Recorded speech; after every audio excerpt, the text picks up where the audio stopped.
أعوذ بالله من الشيطان الرجيم بسم الله الرحمن الرحيم اللهم صل على سيدنا مولانا محمد وبارك وسلم صلاة والسلام عليك يا رسول الله صلى الله تعالى عليه وسلم الله رب محمد صلى الله عليه وسلم نحن بعد محمد صلى الله عليه وسلم الله رب محمد صلى الله عليه وسلم نحن بعد محمد صلى الله عليه وسلم صلاة والسلام عليك يا رسول الله صلى الله تعالى عليه وسلم۔ آپ تمام کا ایک بار پھر سے استقبال ہے نبی کی روشنی پروگرام میں۔ آج ہم لوگ جو ہے نیو کورس شروع کر رہے ہیں جو کہ رمضان مبارکہ کے تعلق سے ہے، اور روزانہ آپ لوگوں کو ایک ایک ویڈیو ضرور ملے گی جس سے آپ لوگوں کو بڑا فائدہ ہوگا کہ بھئی رمضان شریف کس طرح منانے چاہیے اور اس میں ہمیں کیا کرنا ہے اور کیا نہیں کرنا۔ چلیے بھئی رمضان شریف کے تعلق سے اب ہم لوگ چیزیں شروع کرتے ہیں۔ بسم اللہ الرحمن الرحیم، الحمد للہ رب العالمین والصلاة والسلام علی سید المرسلین، اما بعد فاعوذ باللہ من الشیطان الرجیم، بسم اللہ الرحمن الرحیم۔ شروع کرتے ہیں رمضان کی برکتوں سے کہ بھئی رمضان میں عبادت کرنا ہے تو اس کا صلہ کیا ہے۔ اللہ تبارک و تعالیٰ کے محبوب حضور اکرم صلی اللہ تعالیٰ علیہ وسلم کا فرمان عالی شان ہے کہ جو روزہ ہے، ہم جیسے جس طرح جانتے ہیں کہ بھائی رمضان ہے تو بھائی روزے رکھتے ہیں اور وہ روزے فرض ہیں۔ جو روزہ ہے وہ عبادت کا دروازہ ہے۔ وہ کیا ہے؟ عبادت کا دروازہ ہے۔ سبحان اللہ سبحان اللہ۔ تو اسی ماہ مبارک کی ایک خصوصیت یہ بھی ہے کہ اللہ تبارک و تعالیٰ نے، یعنی کہ جو رمضان کا مہینہ ہے اتنا برکتوں والا مہینہ ہے کہ اس کی ایک جو خصوصیت ہے نا وہ یہ ہے کہ اللہ تبارک و تعالیٰ نے کیا کیا، اللہ تبارک و تعالیٰ نے اس مبارک مہینے میں کیا کیا، اپنا مبارک قرآن شریف جو ہے نازل فرمایا۔ ٹھیک ہے، تو یہ کیا ہے، اس مہینے کی بڑی مبارک چیز ہے کہ یہ مہینہ اللہ تبارک و تعالیٰ ہم تمام کو حیات سے رکھے، ہم تمام کو جو ہے اس مہینے میں زندہ رکھے کہ بھئی ہم تمام جو ہے جس اتنا مبارک مہینے میں جو ہے اللہ تبارک و تعالیٰ کی عبادت کر سکیں، سورتیں وغیرہ پڑھ سکیں، پارے وغیرہ پڑھ سکیں اور ہر ایک چیز جو ہے اچھی طرح سے کریں۔ تو اسی لیے میں آپ لوگوں سے یہ بہت دفعہ میں نے آپ لوگوں کو سمجھانے کی کوشش کری، بہت بار بتانے کی کوشش کری کہ بھائی جب رمضان آئے تو اس سے پہلے کوشش یہ کریں کہ آپ لوگ اپنے اپنے پارے، اپنا اپنا جو لہجہ ہے بولنے کا، یا ہم لوگ جو بھی کچھ عبادت کرتے ہیں اس کو صحیح کر لیں۔ اسی کے لیے اسپیشلی رمضان شریف کے وجہ سے ہی میں نے عورتوں کے لیے اسپیشلی وہ کورس نکالا، لیکن مجھے اس کا رسپانس اتنا اچھا نہیں ملا۔ شاید سے آج کی جنریشن کو یا پھر جو عورتیں ہیں انہیں یہ لگتا ہے کہ ہم سیکھ کے کیا کریں، یا پھر اور جو باقی ہم لوگ ہیں نا ہمارے ذہنوں میں یہ چیز فٹ ہو گئی ہے کہ ارے آتا تو ہے قرآن پاک، ایک ہوتا ہے نا کسی چیز کی امپورٹنس کی بہت زیادہ ہمیں ضرورت ہے سیکھنے کی، وہ نہیں دکھتی آج کے زمانہ میں۔ آج کے مسلمانوں کے اندر وہ چیز غائب ہو چکی ہے۔ تو اس لیے ایسا نہیں کہ ایڈمیشن نہیں ہوئے، ایڈمیشن ہوئے، اللہ کا بہت بڑا کرم اور احسان ہے مجھ پہ کہ ایڈمیشن ہوئے، اور وہ لوگ بھی بڑے خوش نصیب ہیں جنہوں نے اس کورس میں داخلہ کروایا۔ لیکن وہ لوگ جانیں کہ جن کے پاس آفر تھا لیکن انہوں نے ایکسیپٹ نہیں کیا، ہے نا، وہ لوگ جانیں۔ ٹھیک ہے، یہ کچھ ایسا ہو گیا کہ اللہ نے کہا کہ جنت میں جاؤ اور ہم نے خود منع کر دی۔ کچھ بھی سوچ سکتے ہیں، ٹھیک ہے، تو کوئی مسئلہ نہیں ہے۔ تو اس جو مہینے کی، اس مبارک مہینے کی ایک یہ بھی خصوصیت ہے کہ بھئی اللہ تبارک و تعالیٰ نے جو ہم لوگ جو 300 پارے پڑھتے ہیں، جو قرآن پاک پڑھتے ہیں، وہ اللہ تعالیٰ نے اسی مہینے میں نازل فرمایا۔ سبحان اللہ سبحان اللہ۔ اس کے بعد آگے ہے کہ رمضان یہ رمضان سے بنا ہے۔ کیسے بنا ہے؟ رمضان سے۔ جو رمضان کا جو یہ نام ہم لوگ سنتے ہیں، رمضان یہ جو ہے نا یہ رمضان سے بنا، جس کے معنی ہے گرمی۔ ٹھیک ہے، جس کے معنی کیا ہے؟ گرمی۔ جو یہ رمضان ہے یہ رمضان سے بنا ہے، اور جس کے جو معنی ہے، اس کے معنی ہے کہ گرمی سے جو ہے جلنا، گرمی سے جلنا۔ کیونکہ جب مہینوں کے نام نا رکھے نہیں گئے تھے، جو پہلے کے عرب لوگ تھے وہ انہوں نے کیا کیا، انہوں نے ایسا کیا کہ جو بھی جس طریقے کا موسم آتا گیا نا اس طریقے کے وہ موسم کو دیکھ کے نام رکھتے گئے. ٹھیک ہے, جیسا موسم آیا ویسے نام رکھ دیے. تو اسی وجہ سے کیا ہوا کہ رمضان اتفاق سے گرمی میں پڑ گئے. تو اس وقت میں نا رمضان سخت گرمیوں میں جو ہے آیا تھا, تو اس لیے انہوں نے کیا کیا, اسی لیے انہوں نے جو ہے نا یہ نام رکھ دیا. تو آج یہ نام اتنا زیادہ فیمس ہے, اتنا زیادہ آگے بڑھ چکا ہے کہ ہم لوگ جب رمضان بھی کہتے ہیں تو اللہ تبارک و تعالیٰ اس کے صدقے بھی ہمیں ثواب دیتا ہے. اس کے صدقے ہمارے دلوں میں ٹھنڈک پیدا ہوتی ہے کہ بھئی رمضان ہے, کیا بات ہے. اس طرح سے جو ہے دل کو آرام آ رہا ہوتا ہے. تو آگے چلتے ہیں.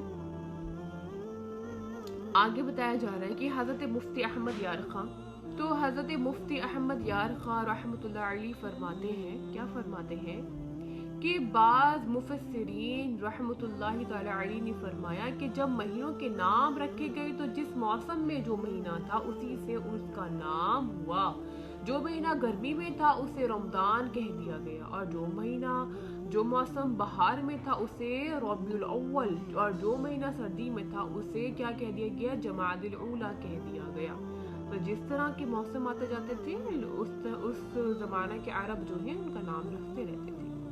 بسم اللہ الرحمن الرحیم. اب دیکھیں بھئی فضیلت کی طرف چلتے ہیں کہ بھئی حضرت سیدنا ابو سعید خدری رحمۃ اللہ علیہ سے روایت ہے کہ مکی مدنی حضور کریم صلی اللہ تعالی علیہ وسلم کا فرمان رحمت نشان ہے کہ جب ماہ رمضان کی پہلی رات آتی ہے, جب رمضان شریف کی کیا آتی ہے, پہلی رات آتی ہے, تو آسمانوں کے دروازے کھول دیے جاتے ہیں. سبحان اللہ, جو آسمانوں کے دروازے ہیں وہ کھول دیے جاتے ہیں اور آخری رات تک بند نہیں, یعنی کہ آخری جب رات آتی ہے تو اس رات تک بند نہیں کیے جاتے. کیا فرمایا کہ جب ماہ رمضان کی پہلی رات آتی ہے تو آسمانوں کے دروازے کھول دیے جاتے ہیں. ٹھیک ہے, آسمانوں کے جو دروازے ہیں وہ کھول دیے جاتے ہیں, اور رمضانوں کی آخری رات جب آتی تب تک جو ہے وہ دروازے بند نہیں ہوتے. ٹھیک ہے, جو کوئی بندہ یہ مبارک مہینے کی رات میں نماز پڑھتا ہے تو اللہ تبارک و تعالیٰ اس کے ہر سجدے کے بدلے اس کے لیے بہت زیادہ نیکیاں لکھتا ہے. کہ بھئی اتنا مبارک مہینہ اللہ تعالیٰ نے اتنی زیادہ فضیلت دے دی کہ کوئی اس مہینے کی راتوں میں جگ کر کوئی بھی عبادت کرے یا تھوڑی بھی کرے, کوئی سجدہ بھی کر لے, تو اس کے بدلے کئی ہزار جو ہے نیکیاں لکھی جاتی ہیں. سبحان اللہ. اور اس کے لیے جنت میں نا سرخ یاقوت کا گھر بنایا جاتا ہے. ایک تو بھائی جنت اتنی اعلیٰ, پھر اس میں گھر بھی مل رہا ہے وہ بھی سرخ یاقوت کا ہے نا. تو اس میں کیا, اس کے لیے جنت میں سرخ یاقوت کا گھر بھی بناتا ہے.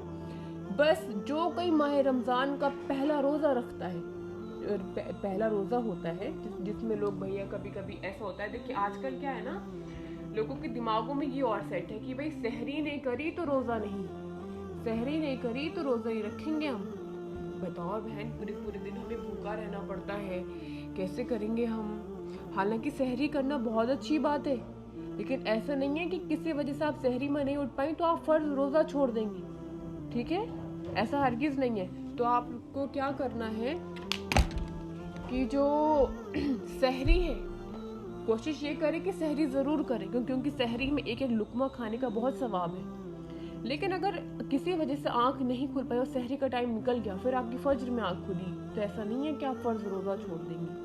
ٹھیک ہے, اور اللہ تبارک و تعالیٰ نے جو ہے نا اتنا ہمیں برکتوں سے نوازا, اتنا کھلایا ہے, اتنا پلایا ہے کہ ایک روزہ بغیر سحری کا رکھنے میں ہمیں کوئی کمزوری نہیں آ جائے گی, ہمیں کوئی ویکنیس نہیں ہوگی.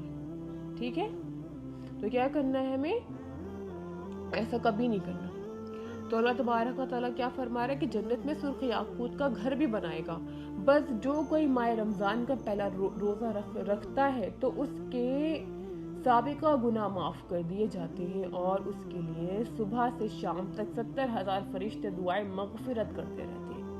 سبحان اللہ. کہ بھئی اللہ تعالیٰ اتنا بڑا مہربان ہوتا ہے کہ ہم یہ بات خود جانتے ہیں کہ ہم اتنے زیادہ گنہگار ہیں کہ ہم اکیلے اپنے گناہوں کی بخشش کیسے کرا لیں, ہے ہم آئے دن گناہ کرتے رہتے ہیں، تو 70,000 فرشتے ہمارے جو ہے صبح سے لے کے شام تک ہمارے ساتھ رہتے ہیں اور کیا کرتے ہیں؟ مغفرت کی دعا کرتے ہیں نا، مغفرت کی دعا کرتے ہیں، ٹھیک ہے۔ تو 70,000 فرشتے جو ہے دعائیں مغفرت کرتے رہتے ہیں رات اور دن میں۔ جب بھی جو ہے وہ سجدہ انسان، جب بھی کوئی بھی انسان ہے وہ سجدے کو جو انجام دیتا ہے، تو اس کے ہر سجدے کے بدلے اسے جنت میں ایک ایک ایسا درخت عطا کیا جاتا ہے کہ اس کے لیے سائے میں گھوڑے، کیا بتایا جا رہا ہے کہ بھائی جب کوئی بھی روزے دار ہے وہ جب ایک ایک سجدہ بھی کر دے گا، جیسے دن میں جب بھی کبھی سجدہ کر رہا ہے، تو جنت میں ایک ایک ایسا درخت جو ہے عطا کیا جاتا ہے کہ اس کے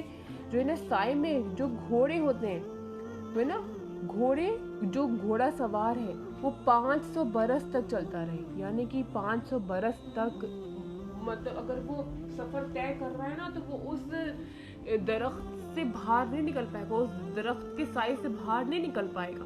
اتنے بڑے بڑے جو ہے نا درخت ہماری جنتوں میں لگا دیے جاتے ہیں۔ بس کرنا کیا ہے؟ رب تبارک و تعالیٰ کی عبادت کرنی ہے، رب تبارک و تعالیٰ کو راضی کرنا ہے، بس اتنی بات ہے، ٹھیک ہے۔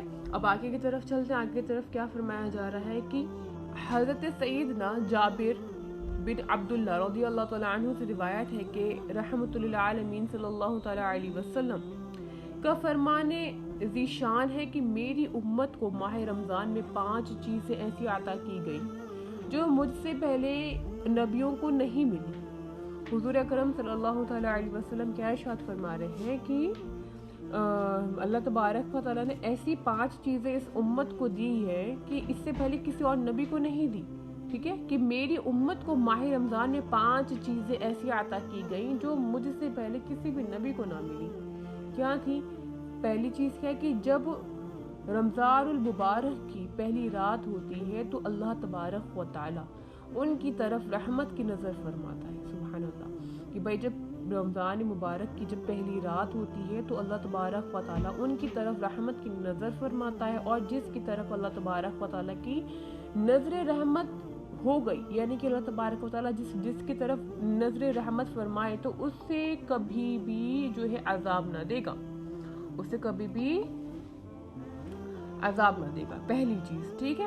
دوسری چیز کیا ہے کہ شام کے وقت ان کے منہ کی بو جو بھوک کی وجہ سے ہوتی ہے، دیکھا ہے نا رمضانوں میں ہم نے کبھی زندگی میں سالوں سال ہم نے کبھی کسی اذان کا انتظار نہ کیا ہو، لیکن جب رمضان آتے تو وہی مغرب کی اذان تو بالکل فیوریٹ ہو جاتی ہے کہ مغرب کی اذان کے لیے کان ایسے کھڑے رہتے ہیں، اب بس اللہ اذان ہو جائے۔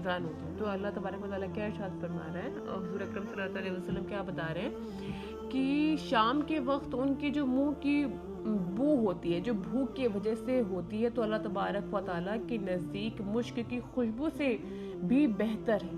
جو مشک اتنی خوشبودار چیز ہے، اس سے بھی زیادہ بہتر اللہ تبارک و تعالیٰ اس بو کو سمجھتا ہے جو ہمارے منہ سے نکلتی ہے بھوک اور پیاس کی وجہ سے۔ اور تیسری چیز کیا بتا رہے ہیں کہ فرشتے ہر رات اور دن ان کے لیے مغفرت کی دعائیں کرتے رہتے ہیں۔ چوتھی چیز کیا بتا رہے ہیں کہ اللہ تبارک و تعالیٰ جنت کو حکم فرماتا ہے، جو جنت ہے اس کو حکم فرماتا ہے کہ میرے نیک بندوں کے لیے جو ہے نا آراستہ ہو جا، یعنی کہ بڑی ہو جا، پھیل جا، لمبی چوڑی ہو جا، میرے گھر اور کرم میں راحت پائے گی، یعنی کہ جو میرے جو بندے ہیں، حالانکہ جنت میں کس چیز کی کمی نہ چھوٹی ہے نہ کچھ ہے، لیکن اللہ تبارک و تعالیٰ کہہ رہے ہیں کہ میرے بندوں کے لیے اور بھی زیادہ بڑی ہو جا، تاکہ میرے بندوں کو کبھی کوئی نقصان نہ ہو، کبھی کوئی کمی نہ لگے، آرام سے رہیں۔